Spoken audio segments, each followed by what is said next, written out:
And public affairs analyst Wale Oshunde is here in the studio to discuss with me the significance of this visit.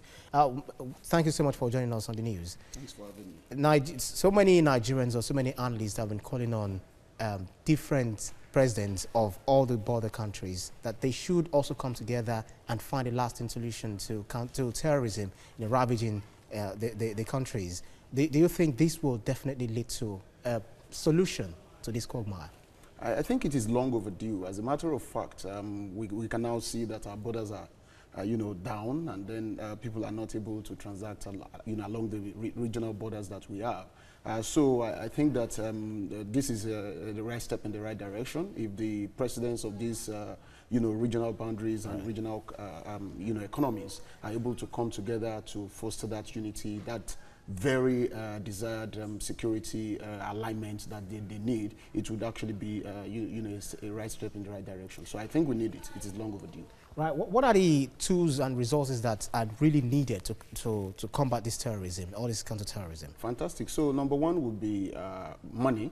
I mean, we all need to come together and then see how we donate or, contribute money to buy, ammunitions to fight these guys. And not just that, we also need social security to work in this country. You see, I mean, in these countries. And let me be very honest with you. You see, there is no way we would combat this war, successfully without fixing the issues of job skills, unemployment, even default in education and all that. There is no way, we can successfully combat insurgency and terrorism in this country, banditry and all these other kidnapping and all sorts, without fixing the social issues, social infrastructure that, is responsible for all of these problems. So I think the time is now for all of them to come together, foster unity once again, and then, align themselves properly and ensure that, yes, they have intelligence gathering in place, they have security forces, well coordinated, they chart a common force, and then everybody's, well informed. As it stands now, we've always had the public officials in Nigeria saying that the terrorism in Nigeria has been decimated, degraded, using all sorts of terms. Do you think, to a very large extent, that the fight against Boko Haram or terrorism generally has been achieved to a greater extent? I really do not think so.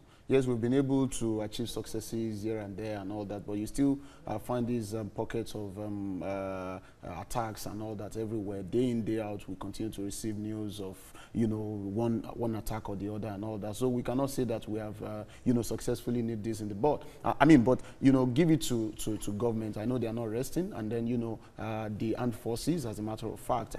We continue to see people on our front lines. They are sacrificing their lives every now and then. And then, we just need to ensure that our leaders are up and doing. They should do what they need to do to ensure that these guys are not losing their lives anymore. You see, so we cannot continue this way, and that's the honest truth. If there is anything that we need to do, such as this, summit, we need to do more of this, and then of course actions must come, out of these summits, and then we must follow it through.